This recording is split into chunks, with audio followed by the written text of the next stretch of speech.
We are all feeling just the impact of this cost of living, which most are even calling it cost of surviving. Things are only getting more expensive.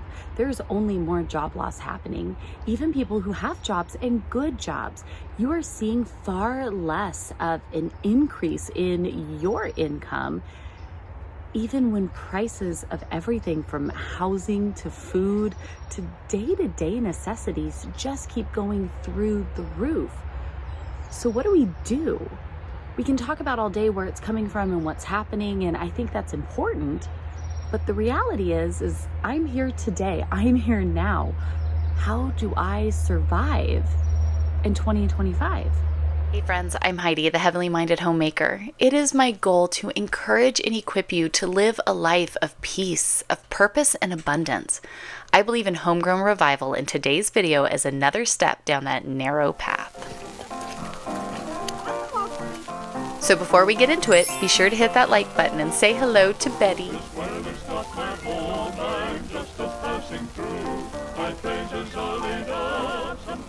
I was sitting out here enjoying my time in my little garden patio space and really just looking around at these different things that are facing the world today. I saw someone talking about just cost of living and how difficult it really is for every generation here today to really just get by with the normal things. We're seeing things in the news about, housing prices and car prices and job loss and all of these things that just keep happening.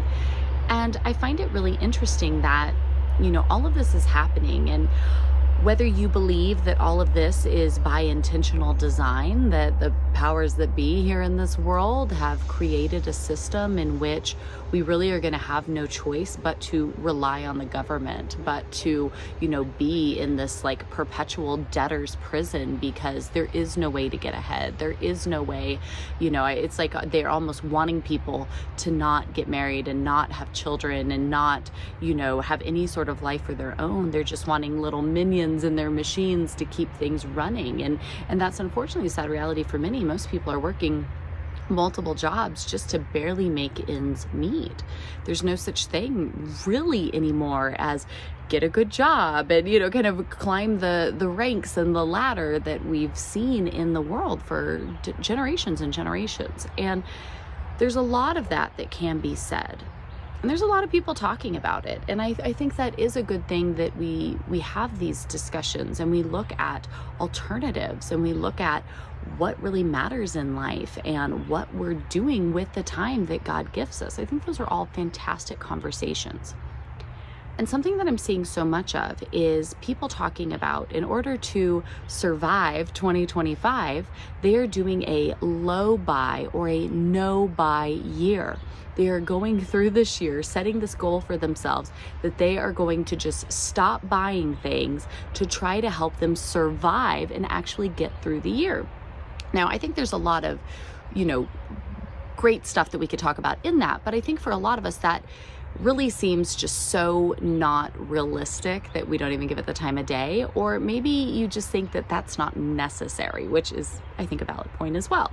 And I was watching these things and seeing this stuff, and I said, you know what though, as I'm really looking at our own families, get up and what we have, the thought of doing a no buy year as a mom of 4, I live on a family compound of 14, my husband and I, everything we have going on, like that just seems completely impractical and a little unnecessary in a lot of ways, like to not buy anything. But I feel like the heart of the matter, what people are saying here, is something that would apply to each and every one of us, and that's that we should be going into 2025 here. We're already here, right? We're a quarter in. What about an intentional buy year? And if we're going to deal with cost of living, job loss, tariff war, prices spiking, uncertainty, right? All of these things that are coming in, I think we really need to define a couple things and have an intentional year of purchases from now forward. And I think that's going to be a key piece in really impacting your budget, your bottom line, and how you're going to be able to get through not only whatever normal you have right now, but I really do think that a lot more hardship is on the way. And I want to be more prepared for that. So with all the things our family has going on, and really, I've shared before that going through Hurricane Helene last year was our wake-up call. And you can go back, you can watch those videos I did when we were in the midst of all of that, and really just looking at how that catastrophe, like neon sign, lit up the holes that we had in our own boat, right? And made us go, wow, okay. These are really important areas that need some time and attention and focus. And so going forward and looking at this and really trying to hone in on what matters and where I need to be focusing and prioritizing, it's having a prepared home. Whether it is another catastrophic weather event, which, yes, I shared an update last week and some posts over in the community tab. We have more wildfires popping up here in Western North Carolina. We have a couple burning around us right now. They're still hardly contained at all because the terrain is so torn up from the hurricane. There were so many landslides. There's literally out here, we've got nearly 1 million acres. It's like 800 and something acres of forested land destroyed by the hurricane. And so they physically can't get stuff in to put these fires out. They're running helicopters, they're doing all of the stuff, but it's just burning. So we're still dealing with stuff like that. So that doesn't seem like it's going to be stopping anytime soon. The odds of having another catastrophic weather something, especially with whatever's going on with the weather lately, it's just high. Okay, let's just be honest and say it's high. That's something I want to be prepared for. With the tariff, we've got a little bit of a reprieve here that I talked about the other day, but I see prices going up even more. I definitely see things. We didn't get into this mess overnight. We're not going to get out of it overnight. I definitely see things getting worse before they get better. That's not me being doom and gloom and freaking out. That's just the reality. I'm sure it's probably going to get worse before it gets better. I would much rather be overly prepared and be pleasantly surprised of like, oh, okay, it wasn't that big of a deal, than the other way around. And so I want to have a prepared home. I want to get to the point where I know we could go for a week without bringing in any resources. If all our money got shut off, all our resources got shut off, all of our whatever got shut off, we could go for a week. And then once I feel like, okay, we could do that, I want to take the resources we have and extend that to a month, and then maybe 3 months, 6 months, 9 months, Lord willing, maybe even a year's worth of resources stored up. Wouldn't that be fantastic? I really want to look this year, and just my plan is being a steward. How can I make sure that we are living without any debt because the debtor is a slave to the lender? How can we do that? How can we start to build up a prepared savings? I'm not saying that I want to hoard up a bunch of stuff. I'm not saying that, I'm trying to stick $1 million in my pocket or something like that, but just the reality of having some savings. I think most of us are probably living without any savings. You'll have to let me know down in the comments below. Do you have, an emergency fund, not credit cards, not other things, but an emergency fund that you could live off of if you needed to? And then I want to look at how I can move forward in investing, not just investing like stock market investing, which I'm not saying, not neither here nor there. Investing in my life, investing in my plan to be more self-sustainable, to not have to depend on the world and its systems like I currently do. That's what I mean by investing. And so as a mom with 4 kids and a life and a little hobby homestead here and everything that we have going on, I'm going, all right, if I'm going to set my goal, I'm going to define what it is that I want to work toward, right? My husband and I are having these conversations. We're talking about this stuff. This is where we want to go. This is what the priority is. I think it's important to define it, but then it's like, okay, what are my actionable steps to achieve that? So if I'm not going to focus on putting myself in a box of a no buy year where we're not buying anything, or low buy, I feel like kind of leaves it open, right? What does low buy mean? If you're used to shopping all of the time and now you only shop on weekends or whatever, right? I feel like it's one of those things where it's like, I only do that on days that end in Y. And you're like, well, that's every day. What would an intentional buy year be? That means I have to define it, because if I'm going to be intentional, I need some definition. And so if I'm going to define what intentional buying looks like, This is what it looks like for me moving forward this year. Again, I've set what my focus is. I want to have a prepared home. What is my stewardship plan? No debt, savings, and investing, right? Investing in a self-sustainable life for my family. So that means that what I want to do is my first line of defense whenever we need something, okay? Kids need shoes, we need new clothes, maybe we're looking for a new piece of furniture, maybe I just want something, right? Whatever it is. These are the things I'm using. Copy them if you would like, or come up with your own if you prefer. The first line of defense is that I want to see if I can find a free solution first and foremost. Now that might be me reusing or repurposing something that I have, getting a little crafty and creative with what we're doing. I shared with you guys, I think it was last year, we needed a little fence for our patio here to keep the chickens out. That's what I wanted. We used old pallets that we had gotten and made ourselves a little pallet fence. I love my pallet fence. We use pallets for all kinds of things, right? They're free. We get them, we use them. They're fantastic. What can I reuse? What can I repurpose? Maybe instead of going to TJ Maxx and needing to shop new decor for the season, I can go through my home and what I already have and see what I can move around, what I can refresh, what I can reuse. Now, after that, maybe there is something that you can borrow. Maybe you can ask a neighbor, you can ask in one of your community groups, you can ask at your local church. Maybe there's something that you can borrow instead of going and buying a new one. Sure, maybe you need, hi Jerry Boy, maybe you need a new, weed eater or something like that, but maybe your neighbor has one and, wouldn't mind lending it, or what, I don't know, whatever it might be, right? I would look for a way to borrow, to reuse, to repurpose, or even just to look. Most towns and even local communities, they have like message boards and things like that. I think of like Craigslist back in the day, where you could see if anybody had something like that they're giving away for free. We started seeing a lot of this after Hurricane Helene, where people go onto our community group and say, hey, our such and such just broke. Does anybody have one that they're willing to give away? Maybe it does come with a price. A lot of times people are like, I have one of those sit in my garage. It's been there for years. I don't even care. Here, I'll give it to you. So I think looking for a way to find free first is really, really important. And my second line of defense, if I cannot find it for free, is to buy secondhand. Guess where there's no tariffs? At the thrift store, okay? We did this before and I loved it so much, where I said, you know what? We went for a whole year where we didn't buy anything new, anything from a big box store or an online retailer. We went to a thrift store first. And this did two things. One, we either found it, and I love when I can find something at a thrift store, because I can usually find something that is much older, which means it was built far better. And usually it means it was built to be worked on, to be fixed if need be. Everything now is made to just break and you have to buy a new one.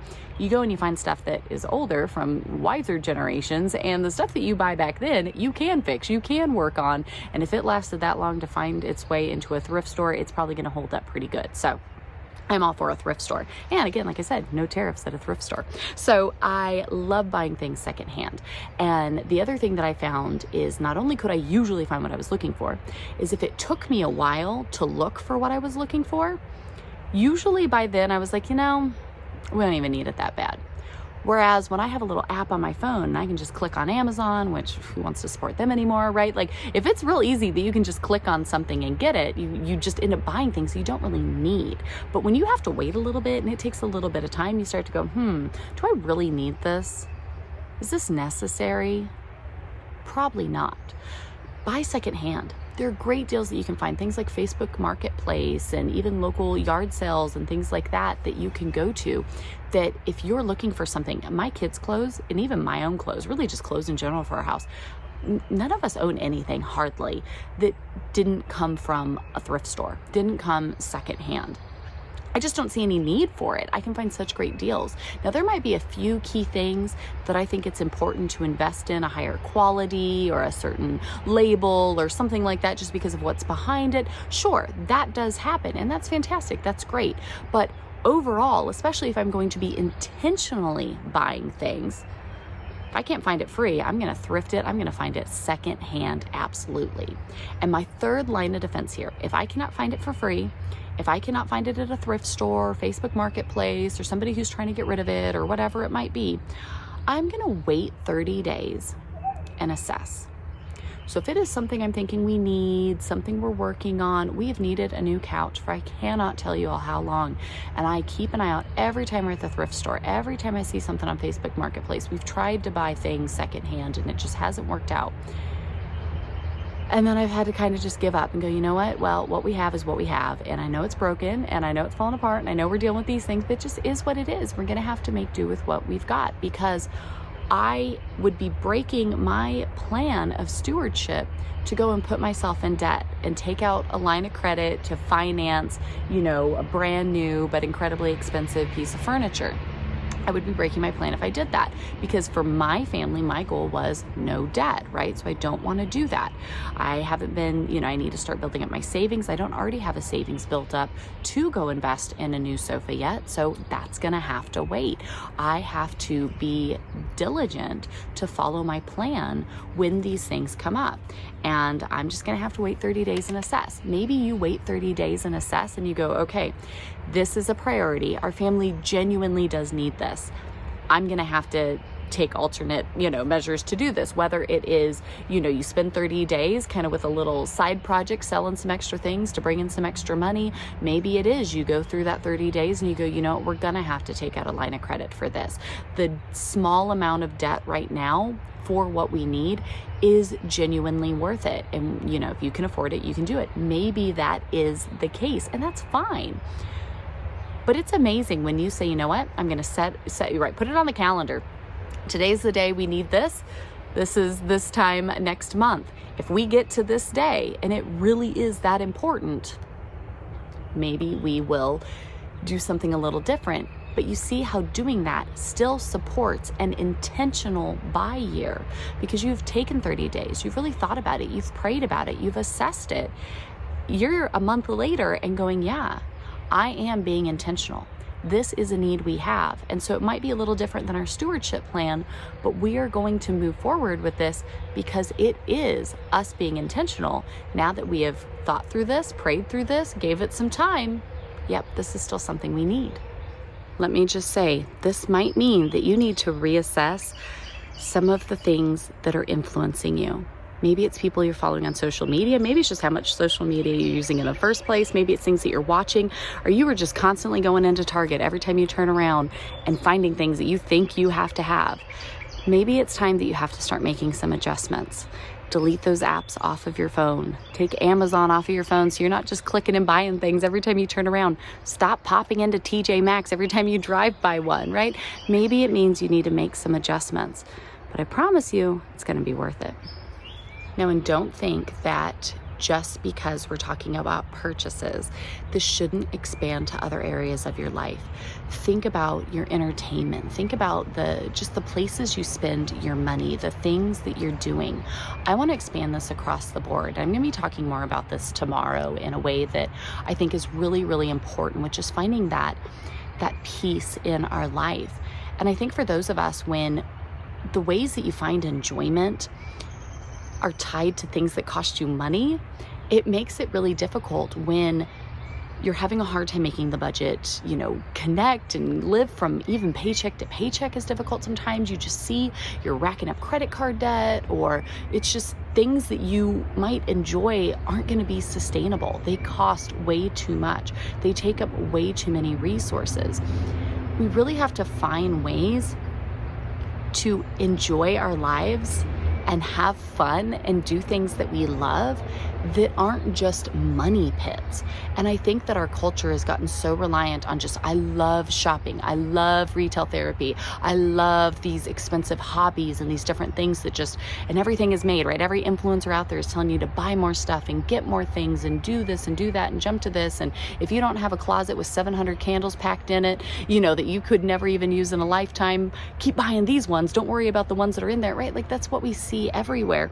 And I think that the more that we find things to do that we really do enjoy, that aren't costing us a ton of money, a ton of resources, we're really going to start to find that true enjoyment, right? Because it doesn't come with this like, yeah, we had a really good time, but now we're also in debt. We had a really good time, but now we put a bunch of stuff on our credit card that we're going to have to deal with at some point, and I'm just going to ignore it for right now.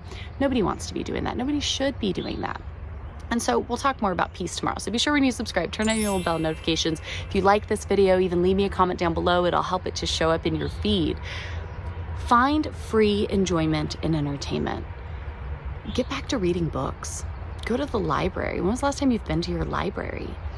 There's even places online where you can download books for free if you like reading them digitally. I personally hate reading books digitally. I like reading them with like real paper books. Go to the library. Go to the thrift store. Our thrift store, you can pick up books for 25 cents, okay? And maybe it's not Goodwill, right? Go to those little like mom and pop thrift stores, the Salvation Army, something like that. You can usually find really, really, really good deals, or find a lot of towns have little free libraries where you can leave a book, take a book, you know, and switch out and find different things. Get hiking. Our family started doing that. We have kids and being in ministry full time, and we went years and years and years without having any reliable paycheck just because we put our ministry and our service above all. And I had to find ways and get creative with having 4 young kids, and what are we going to do with them when I don't have the money that we can dedicate to those things? We got really into hiking, and our family loves hiking. Just getting out, finding trails everywhere we go. I'm always like, ooh, let me pull up my app. What trails do they have? Where could we go? Where could we hike? It's so beautiful to be out and just God's creation and just see the different places. And in the summertime, we hike trails that are by rivers or lakes or things like that, so the kids can play in the water while we're out there. We have a wonderful, wonderful time. Maybe you could find something like that. Even if you're in a city area, there's usually greenways or little parks that you could just get out, spend some time outside, take the book with you, right? And enjoy a little bit. Maybe it's things like spending time out in your garden. Maybe you don't have a garden, right? Maybe you don't have anything, but I love getting out and tinkering around in the yard when the weather's nice. And even if it's not, sometimes I'll go and I'll buy plants on clearance. I always buy clearance plants. And sometimes I'll go and do that. But a lot of times I'll just dig up stuff from other parts of my yard and move it around, you know, where I want it. So it's not costing me anything, just some time. But I really do enjoy that. I love being out here in my garden. I honestly think that when you start to enjoy things like cleaning, finding ways to enjoy the things that you already have to do anyways really makes a difference. I love pouring into my home. I love cleaning, I love minimizing, I love organizing. You know, all of this is part of us building up a prepared home. And I've been spending a lot of time working on this lately. If you guys would like to see what I've been doing and how I'm getting prepared, leave me a comment, let me know. I'd be more than happy to share that with you. Finding things like, you know, as silly as it might be, bird watching. I mean, you can probably hear the birds here. We have amazing bird life all around us. And just sitting out here on my patio with a cup of tea or sparkling water, right, whatever it is, and watching the birds. It's so fun. My girls just got ducks, and I'll share. We're going to have a private vlog for those of you in our membership group. I'll share all the details with you, but my girls just got ducks, and we've all been sitting out there. We were out there last night past dark just watching these ducks and having so much fun. They're just so absolutely adorable. It was a blast. Whatever it might be, whether it's free events in your town or things like this that you find that you can get that enjoyment and that entertainment from, that's not costing you a bunch of money, that's not causing you to go into debt, you're not swiping a credit card to get to enjoy it, that's really going to have a huge impact on this intentional buy year, so that you're not just going to survive 2025, but hey, you might even start to thrive in 25. The more intentional we get with our purchases, with our spending, the more we define what our goals are, regardless of what season of life you might be in today. We would be wise to see the signs of the times and everything going on in the world around us and say, you know what? I need to be more prepared, because I don't know what's to come. The weather's getting crazier. The economic situations are getting crazier. Just the instability, all of these things are coming all around us, fast and furious. Let's be more prepared. Let's be wise and faithful stewards. Let's get intentional with what we're spending our money on, what we're needing in the first place. Really redefining these things for our lives, I think, is going to have a major, major impact. And I am here all for it. And I'm glad you guys are here to join me. If If you want a little something else that I think might be hopefully an encouragement or a help along these lines, be sure you check out this video right up here. Otherwise, I will see you all hopefully right back here tomorrow as we talk about something that I think might help to really just set your spirit at peace as you work through whatever it is that the world is throwing at you each and every day. See you all here tomorrow. Bye, friends.